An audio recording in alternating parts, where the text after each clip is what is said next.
Hi Inspire, welcome back to Co-op. We're going to talk about Leonardo da Vinci today. Leonardo da Vinci was born April 14th, 1452. That's almost 600 years ago. Really long time ago. He was born in Italy in a small village named Vinci in the region of Tuscany. Vinci sounds familiar. Da Vinci. Da actually means from. So Leonardo from Vinci. That's how he got his name. Let's find that on a map. So let's check out our world map and see if we can find out where Leonardo da Vinci was born. So right here is where we live. This is the United States of America. We live right about here. North Carolina would be right about here. Italy is across the ocean over in Europe. Right here, this green country that's shaped like a boot is Italy. So I'm going to show you a little closer up. It would be about right here is where Vinci is. Let me show you a little bit closer up. They give you a zoomed in area down here. See where I put that star? I know there's a glare right there. That would be about where Vinci is, right there.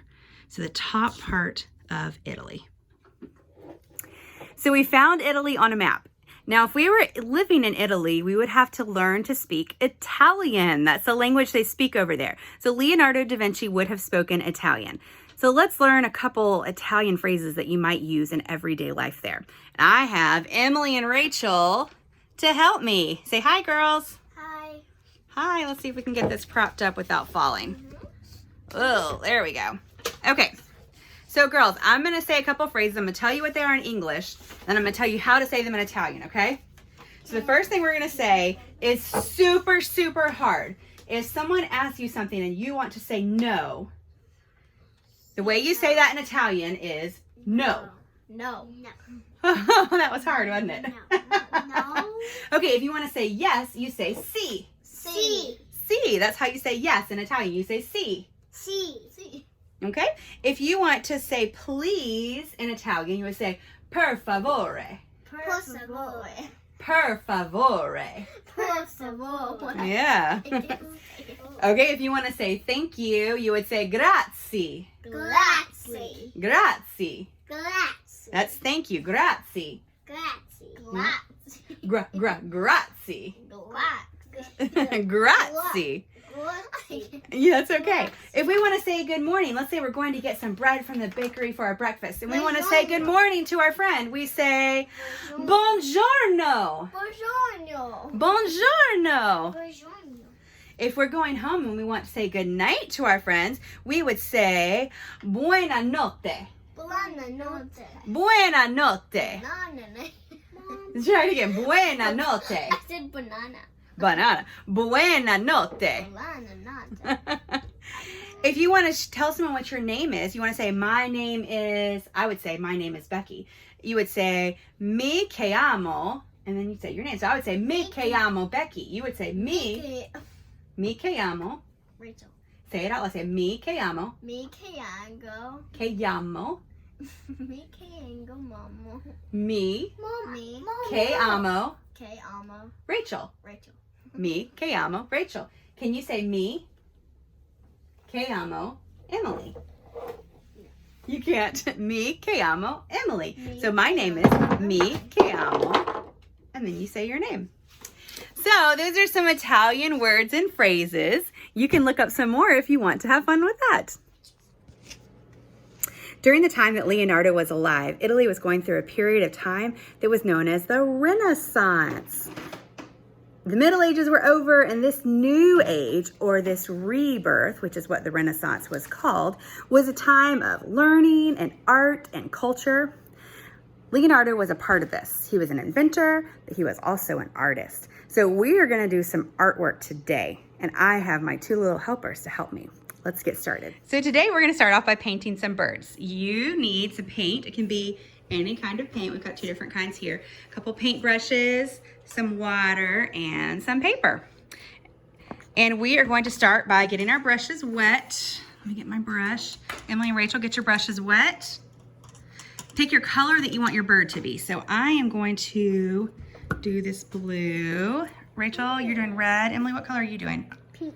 You're doing a pink bird. Okay. So what you're going to do is we're going to play with our paint. So you know how we mix colors, girls? You can mix different colors. I know we're going with a normal color, but sometimes you can mix them. So get some paint on your wet brush if you're doing a solid color. And what you're gonna do is you're gonna take your paintbrush and you're gonna put it down on your paper. You're gonna put it down vertically. That means up and down. So straight up and down, just sit it there. And you're gonna take your paintbrush and you're gonna swirl it around to the right like this. Take it and just swirl it around to the right a couple times. This is sort of like this. Okay, this is what you're doing to make your head. Can you do that? Take it and just swirl it around to the right. This is to make your head. Okay? You did great. That looks great. So Emily, put your paintbrush straight up and down like this. Straight up and down. You've got it tilted. Put it straight up and down. Put it down on the paper and take it, just push down and then go around like that, sort of like a partial. There you go. There you go. Yeah. Okay. Do it again. This is making our head. Good. Okay. Now we're going to get a little bit more paint on it. And instead of going straight up and down like we did last time, we're going to tilt it down to the side like this. See how I'm holding it down? This is called horizontally. So it's sort of almost like it's laying on the paper, but it's really laying on my hand. I'm going to put my brush down like this. And I'm gonna pull the paint down towards me like this. And let's do that a couple times. If you need to get some more paint, I think I need a little more paint. Pull it down towards you, okay? Whoops. Pull it down towards you a couple times. This is gonna be the body of the bird. So I'm gonna curve his head back over here a little. Pull it down towards me. I got a fat bird, it looks like. Okay? Now, sometimes your birds have different things. Like I'm gonna use a little bit of black paint for my wings. So I'm gonna do the same kind of thing, pull it down right here where I'm gonna put some wings and some tail feathers, just to add a little darkness. Me too. And I'm gonna put a little more blue on to sort of mix with that black, just to make a darker blue. Because I like to mix colors sometimes, so it's not all the same. And these are my wings, pulling them towards me. Okay, I'm gonna rinse my brush off, get a little bit more black. I'm gonna make his beak. Can I redo this? Yeah. I'm gonna give him a little eye. I don't like how it turns out. That's okay, you can redo it. I'm gonna give him some legs, little stick legs. Give him some little feet. And there's my bird. I'm not an artist, but there's my bird. Rachel's starting on hers. You guys, I want you to try to make a bird. So you can make a different kind. This is sort of a blue bird. I want you to try. You can go outside, go to nature, go look around and see if you can find some birds. Find a picture of a bird and then try to do your best to paint him. When Leonardo was young, one of the things he used to love to do was to draw animals. And all he would do is he would take geometric shapes, start off that way, thinking that what does it look like? The back of the horse, it looks like a big circle. The middle looks circular. The front looks circular. The neck is made up of circles, smaller circles as you go, circles for the legs. And then he would start to connect all those circles together and then add in details to make his animals. So that actually is one of his sketches right there. So let's see if we can do one that's a little more basic than that. I'm going to try one. I am not an artist by any means, but let's see if we can do one together. So let's start off, let's see if you can see this paper. Let's start off with two big circles for the horse's body, the front and the rear of the horse. Some of you are probably better at doing this than I am because you have a God-given artistic talent.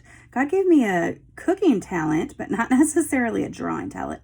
Whereas my son is better at drawing and my niece, Kalani, is better at drawing. I'm going to put some circles down for the legs, circles down for the back legs. I'm going to do it back here, circle, another circle. Then I'm going to come up here and I'm going to put more of an oval for where the eyes and the head is going to be, and then more of a circle where the horse's snout will be. Okay, so I'm going to connect this up to the oval. I probably should have been more of a straight line here. Let me connect that up. Connect this up. Okay, so can you sort of see where the eye would be? The eye would be like right here. Maybe you'd have your two ears right here. Something like that. Okay, the horse's neck would go down, say, like this. Down from the ears, maybe it would go down like that and go over back across the rump, maybe up a little higher than that. And then the tail would come out from here. It's in the front of my horse. It would come around like this, connect like that. My legs would be coming down like this.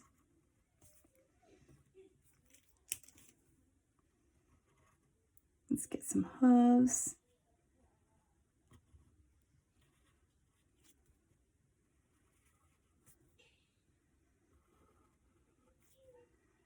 Get the little hind legs going up there.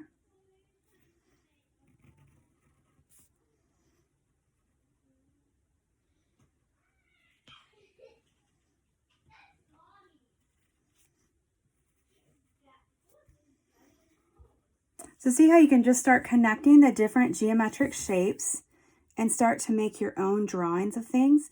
So I have a book. Has anyone seen this before? It's called the Mona Lisa, and it's probably the most famous painting in the history of art. Leonardo da Vinci painted this, but no one is quite certain who it is that he painted.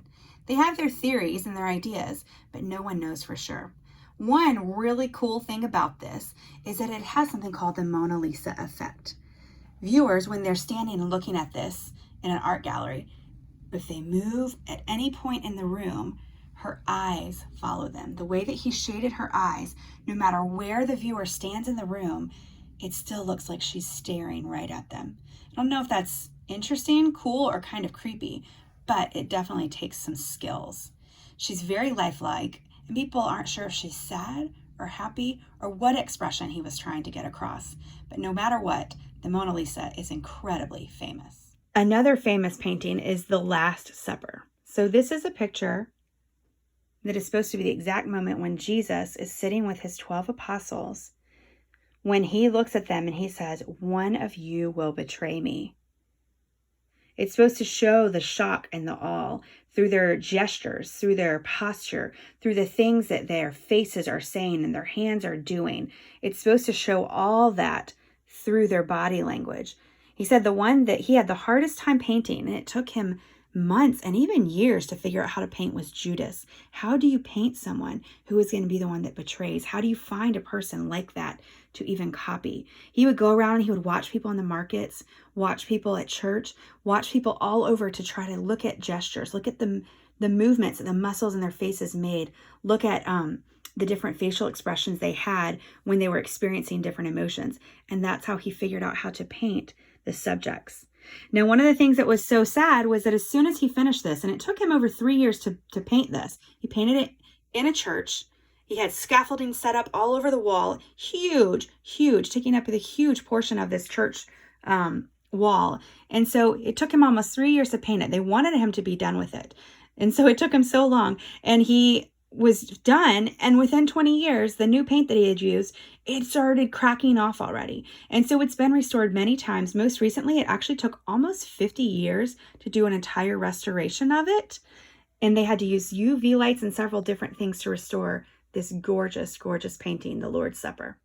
I hope you learned a lot about Leonardo da Vinci today. There's so much more you could learn. Vanishing point, if you're an artist, go look up vanishing point. That's something that he coined. That's something that he came up with.